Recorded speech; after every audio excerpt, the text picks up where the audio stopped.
Nah, ada harapan besar memang di pemilu 2024 besok kontestasi dari banyak calon presiden kita tentu saja adu gagasannya ada pada bagaimana pikiran-pikiran besarnya bisa mengimplementasikan 5 sila dari Pancasila, terutama aspek keadilan sosial bagi seluruh rakyat Indonesia. Yang sampai saat ini menurut saya itu belum sejahtera ya, apalagi sekarang ini kita lihat nih khususnya ibu-ibu, mewakili ibu-ibu yang mana kalau kita terjun ke pasar gitu kan, semua barang-barang pokok itu mahal-mahal.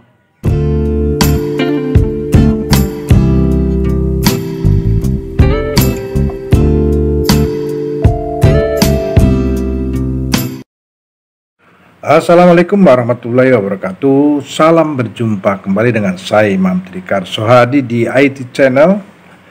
Dan pada kesempatan ini di 1 Juni 2023 ini kita segenap masyarakat Indonesia baru saja memperingati hari lahirnya Pancasila. Tentu dengan peringatan ini kita diingatkan kembali tentang bagaimana perjuangan para pahlawan dan pendahulu kita dalam merumuskan Pancasila dan rasa cinta kita terhadap tanah air. Karena Pancasila merupakan dasar negara atau landasan ideologi Indonesia, peranan Pancasila sebagai dasar negara telah tercantum dalam pembukaan Undang-Undang Dasar Negara Republik Indonesia 1945. Dalam Pancasila terdapat nilai-nilai yang baik yang dapat diterapkan dalam kehidupan sehari-hari. Hari lahir Pancasila juga dapat menjadi momentum mengingatkan tentang kesatuan bangsa Indonesia yang terdiri atas beragam suku dan agama. Terkait hal itu, pada kesempatan kali ini saya berbincang-bincang dengan dua tokoh, yaitu Dr. Abdul Khair HS MPD dan Ibu Intan Eviliana yang merupakan Wakil Ketua Peace and Love seluruh Indonesia, aktivis sosial, juga beliau aktif di dunia politik. Bahkan di 2019 lalu beliau adalah salah satu caleg dari wilayah Kalimantan. Berikut ini adalah wawancara saya dengan dua narasumber yang saya sebutkan tadi. Baiklah Bapak Dr. Abdul Khair, hari ini 1 Juni adalah hari kelahiran Pancasila ya. Tentu kita sebagai masyarakat Indonesia ingin tahu lah implementasi sejauh mana dari sila-sila di Pancasila ini, dan dengan situasi kekinian tentu kita lebih konsentrasi ke soal sila kelima dari Pak Khair ya, terutama dari sisi dunia akademik. Bagaimana implementasi?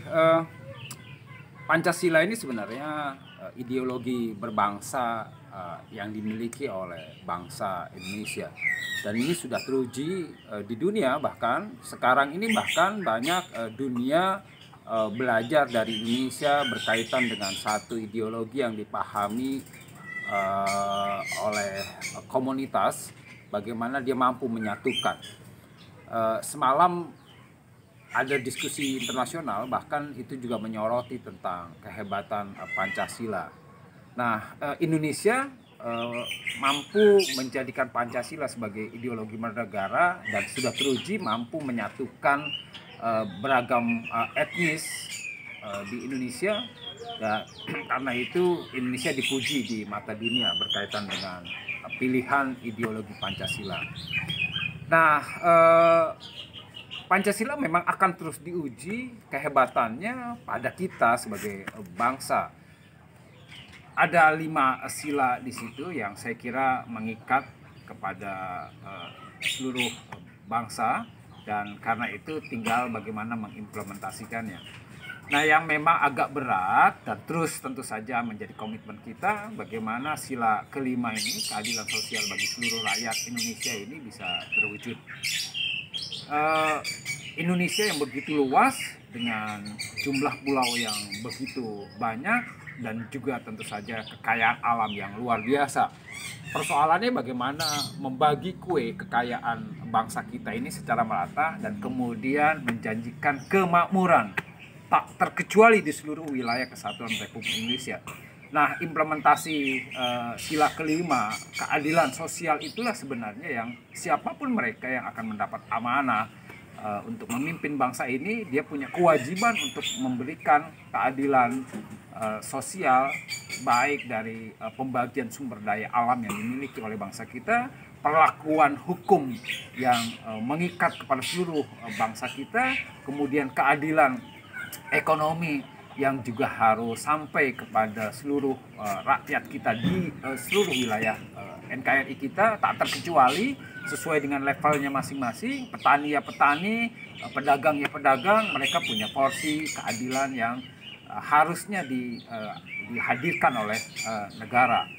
Nah, amanat ini menjadi penting buat siapapun yang besok menjadi calon pengganti kepemimpinan nasional yang setiap tahun kita rayakan atau kita adakan dalam bentuk pemilu gitu. Nah, ada harapan besar memang di pemilu 2024 besok kontestasi dari banyak calon presiden kita tentu saja adu gagasannya ada pada bagaimana pikiran-pikiran besarnya bisa mengimplementasikan 5 sila dari Pancasila, terutama aspek keadilan sosial bagi seluruh rakyat Indonesia. Saya kira akan menjadi ancaman kalau saja kekayaan bangsa kita dari kekayaan sosial, kekayaan budaya, kekayaan alam terutama kalau tidak di-manage dengan baik sehingga memunculkan kesejahteraan pada seluruh rakyat, itu akan menjadi ancaman disintegrasi, akan menjadi ancaman meningkatnya jumlah kemiskinan ekstrim mungkin, kemudian juga akan memunculkannya pertentangan antar masyarakat akibat eksploitasi kekayaan alam yang hanya dinikmati oleh segelintir orang atau sekelompok orang. Nah, itu saya kira persoalannya. Nah, karena itu kita harus pandai-pandai memilih dan menentukan siapa yang pantas dan mampu meyakinkan kita untuk kepemimpinan nasional di momentum pemilu presiden 2024 yang akan datang. Saya kira itu yang bisa saya sampaikan. Assalamualaikum warahmatullahi wabarakatuh. Ya, sekarang saya akan mewawancarai Ibu Intan Elviana. Beliau adalah Wakil Ketua Umum Peace and Love seluruh Indonesia. Kemudian aktivis sosial, juga aktif di dunia politik. Bahkan beliau pernah menjadi caleg salah satu partai untuk wilayah pemilihan Kalimantan pada 2019 lalu. Oke, kita bincang-bincang tentang bagaimana suara tokoh wanita ini terhadap penerapan atau implementasi sila kelima dari Pancasila. Tentu beliau lebih tahu, karena bapak-bapak biasanya taunya cari uang aja. Ya, Bu Intan, selaku tokoh wanita, tentu Anda lebih tahu tentang apa yang dirasakan ibu-ibu lah di seluruh Indonesia terhadap situasi perekonomian sekarang ini. Itu kan kaitannya erat dengan sila kelima. Sila kelima itu keadilan sosial bagi seluruh rakyat Indonesia. Seluruh rakyat Indonesia. Nah, apakah sudah dirasakan? Tapi ternyata yang saya rasakan saat ini kan di mana juga segala harapan dari warga negara Indonesia khususnya ya, berharap negara itu aman, adil, sejahtera.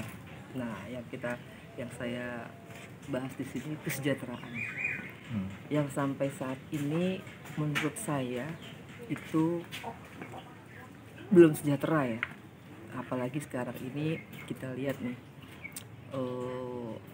khususnya ibu-ibu, mewakili ibu-ibu deh, mewakili ibu-ibu yang mana kalau kita terjun ke pasar gitu kan, semua barang-barang pokok itu mahal-mahal ya kan. Jadi harganya tuh pada melambung tinggi gitu kan. Apalagi kalau mau mendekati hari raya dan sebagainya itu langsung melonjak tinggi. Nah, itu bagaimana pemerintah juga bisa menggagas supaya kita masyarakat pada umumnya masih sejahtera, ya kan, mungkin untuk segala menurunkan barang-barang yang ada, kebutuhan kita sehari-hari gitu.